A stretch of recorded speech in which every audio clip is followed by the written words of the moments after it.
Supreme കോടതി വിധി കണ്ടു. ഗോവിന്ദചാമിയെ വധശിക്ഷയിൽ നിന്ന് ഒഴിവാക്കിയ വിധി ഭയങ്കര സന്തോഷമായി.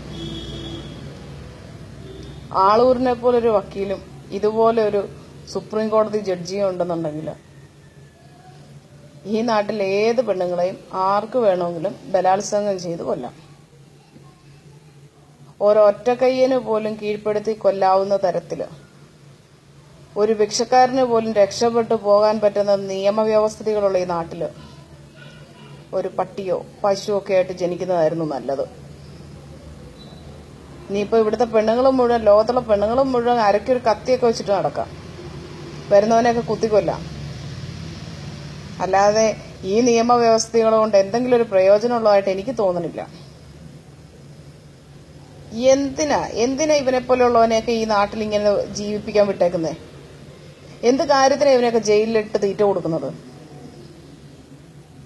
പിച്ചക്കാരൻ വെറും വൃത്തികെട്ട കോലത്തിൽ ജയിലിൽ പോയവന് കഴിഞ്ഞ ദിവസം സിനിമാ നടന്റെ ഭംഗിയുണ്ടായിരുന്നു കോടതിയിലേക്ക് കൊണ്ടുപോകുമ്പോൾ.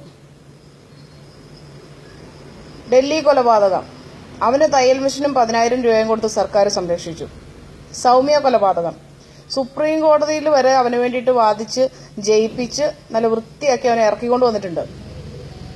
അപ്പൊ ഇവിടെ അല്ല, എനിക്കൊരു സംശയം, ഒരു കാര്യം ചോദിച്ചോട്ടെ, അപ്പൊ ഇവിടെ മരിക്കുന്ന പെണ്ണുങ്ങളൊക്കെ എന്താ, പുഴുക്കളോ? അതോ ഒരു മൃഗത്തിന് പോലും കൊടുക്കുന്ന പരിഗണന കിട്ടാൻ മാത്രം അർഹതയില്ലാത്ത വൃത്തികെട്ട ജന്മങ്ങളാണോ സ്ത്രീകള്? എന്തായാലും ഇതൊരു ഒന്നൊന്നര വിധിയായിപ്പോയി. സത്യം പറഞ്ഞ ഗോവിന്ദചാമി എന്റെ നേരെ കിട്ടിയിരുന്നെങ്കിൽ തല്ലിക്കൊന്നിട്ട് പോയേനെ. ആളൂരിനെ പോലെ ഒരു വക്കീലിനെ വെച്ച് ഞാൻ രക്ഷപ്പെട്ടു വന്നേനെ. എനിക്കുണ്ട് പെൺകുഞ്ഞുങ്ങള്, 3 പെൺകുഞ്ഞുങ്ങളുണ്ട്. ഇനി നാളെ മുതൽ ഇവരെയൊക്കെ ഇവിടെ പെട്ടിക്കകത്തിട്ട് അടച്ചു വെക്കാം, വളർത്താൻ പറ്റാഞ്ഞിട്ട്. എങ്ങനെയാ പുറത്തിറക്കി വിടുന്നത് ഇവരെയൊക്കെ? എങ്ങനെയാ വിശ്വസിച്ച് മനുഷ്യൻ പുറത്തിറങ്ങുന്നത്? ചെറിയ കുഞ്ഞുങ്ങളെ പോലും വെറുതെ വിടാത്ത കുറെ ശാപ ജന്മങ്ങളുണ്ട് ഇവിടെ. സൗമ്യ എന്ന് പറയുന്ന പെൺകുട്ടി, അവൾ എന്ത് തെറ്റാ ചെയ്തേ?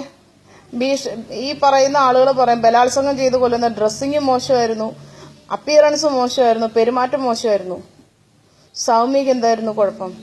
അവളെന്താ ചെയ്തേ? അവളെ എന്തിനാ കൊന്നേ?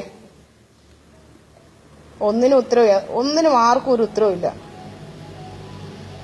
ഒരു കുടുംബത്തിന്റെ അത്താണിയായിരുന്ന കുട്ടിയെ പീഡിപ്പിച്ച് ബലാത്സംഗം ചെയ്ത്